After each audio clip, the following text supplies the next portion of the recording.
ninyo kadaghan nato diri mga grandparents na unsa man kahinungdan ngano nga dili tanan sa inyong mga apo o kaha mga gagmayng bata dili sila mamati na, dili sila mosunod na, kundili pasaway o magpabadlong na.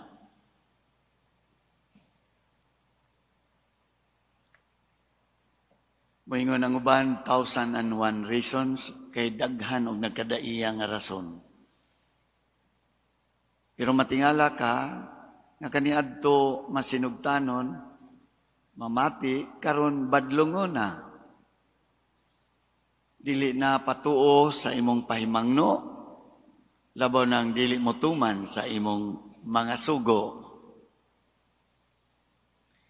Kalipay ra ba unta sa tanang ginikanan, apil ang lulo ug lula sa anak nga buutan, di ba?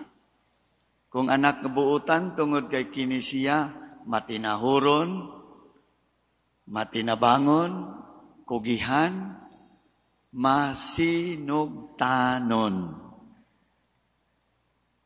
Unsa-unsaon lagi pagsugot ug di mamati. Unsa-unsaon man pug pagsunod kung di lagi mopatuo dili mamati.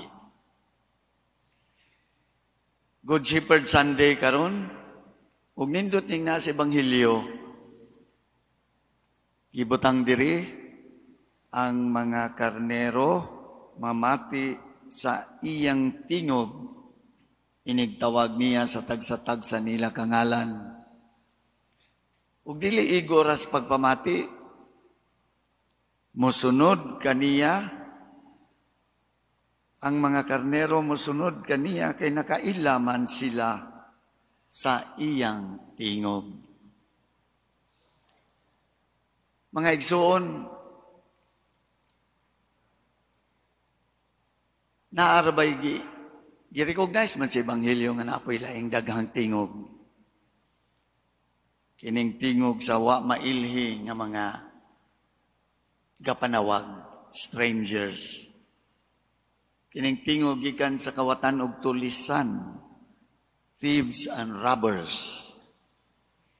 Nga ang tuyo mao lang ang pagdaot, pagpatay o paglaglag. Meaning kining mga tinguga, malipay, kung imo silang sundon, kay matuman ang ilang kagustuhan. Kung sa ilang kagustuhan, the intent of doing harm. Pero kung ikaw magbalantay, di ka malipay, ana. Malipay ka ba nga bisan usa, dunay malaglag, dunay mahisalaag? Dili. Mga igsoon, matngunan nato, bantayan nato ang mga tingog nga moabot sa atong dalunggan, motuhop sa atong huna-huna, motidlom sa atong mga kasing-kasing o galamhan. Kining mga tinguga, angay natong bantayan. We have to be discerning. Kay kung makagamot na kining tinguga sa atong kasing-kasing, inay magdala ka nato sa pagtuman sa kabubuton sa Dios, nga magdalag kalinaw, katarong, panaghiusa, kahapsay, diha man sa banay, diha man sa hugpong banay o ipjis, mga niburhod kasilinganan, diha man sa gagmayng Kristohanong katilingban, GKK, sa kapilya man ato o sa atong parokya. Kung dili ta discerning sa mga tingog, dili na noon kahapsay, kahusay, panaghiusa, kalinaw, kung dili kasamok, kagubot, magdalagdaghang troubles and sorrows and problems. Dili ta palingla sa tingog mga gikan sa kawatan ug tulisan.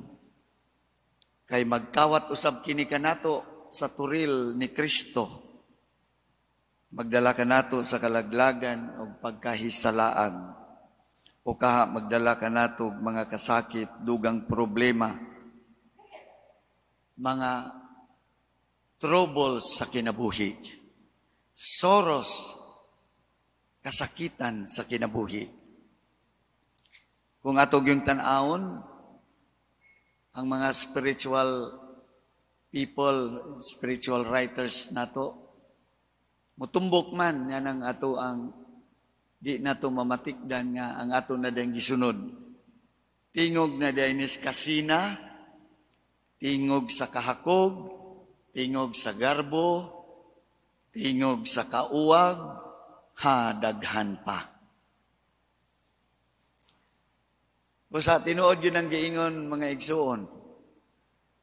The root cause of our troubles and our sorrows is when our will clashes against God's will.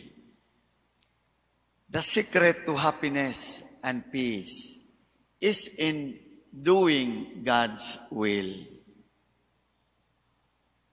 Ang gamot hinungdan sa daghan natong mga kasakit, apil na ng mga problema o mga kaguol, kasamok, mao kung ang ato ang kabubuton mubangga na, mubangi na sa kabubuton sa Dios, kay lain namang tingog atong gipaminaw. Kung mo class na kini against God's will, magkayamukat ng atong mga decisions. Kay di naman pud mao ang atong mga choices o atong mga pagpili. Usbon ako, the root cause of our sorrows and troubles in life is when our will, ini ba atong kabubuton ba? Clashes against God's will. Why? The secret of happiness and peace is in obeying God's will. Sumagod sa atong mga desisyon o mga pagpili, choices. Mahibawan man nato kaysa di naman takatog. Tukbilon man kanunay atong tanlag. Usayang uban maghuna-huna, gihimo ni niya kaniadto pa daw nalimtan na niya wa na gani. Pero takulahaw lang. Gasulon ka sa imong tanlag. Naiusa nga nakakumit siya abortion. And it was done many years ago. Pero suddenly, she has that remorse of conscience. Itrouble siya sa konsensya.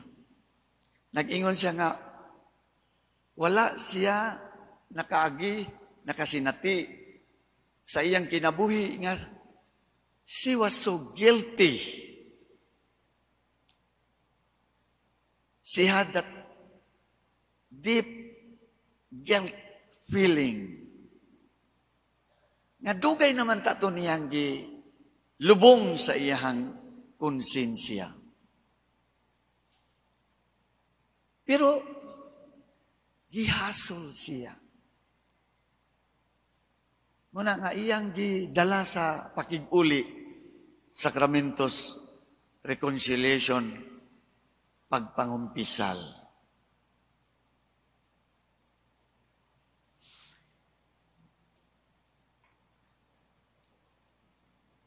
Ang tingog sa Dios, di ba mauman ang tingog, tawag nga kanunay, ug angay unta, natong pamation, o dili lang angay pamation, angay usab nga sundon. E di gyud paigo ng pagpamati ra. Ang karnero diri nga gipasabot, dili lang namati siyang tingog, musunod, nisunod sila sa magbalantay. Busa mga igsoon, isip nga mga karnero sa iyang panon, Mao kini kanunay atong ipangutana sa kaugalingon. Kanunay basab nato gisunod human gipamati ang iyahang tingog. Kay lagi dili paigo nga pamation ra kundili sundon usab. Kausa nga atong Ginoong Hesus mingon, kung nahigugma kamo kanako, tumana ninyo ang akong mga sugo. So dili day in listening only, hearing the word of God. It is in fulfilling, obeying the will of God that counts. Juan 14, versikulo 15 kini. Kung naigugma kamo kanako, tumana ninyo ang akong mga sugo. Mulugdang ra gyud ta sa mga nining maong kamatuoran. Kay Good Shepherd Sunday man ron. Jesus is the Good Shepherd, but we are not always the good sheep. We are not always the good sheep that we are meant to be. Maing magbalantay ang atong Ginoong Hesus, pero dili kanunay kita maayong karnero. Ug unsay hinungdan nga no dili ta maayong karnero, naragid aning duha. Kay moabot man ang panahon, mas paminaw naman nato ang tingog sa kalibutan ug supakon ang kabubuton sa Dios. Pangayon nato kining panalangin sa Ginoo labi na ning santos nga misa, dili lang sa atong kaugalingon, alang usab sa uban kay masig ka magbalantay man pudta sa atong isig katao. Amen. Hinatpawta. Baguhon nato atong pagtuo, mga igsuon, magnindog og ato kitang tanan magdungan.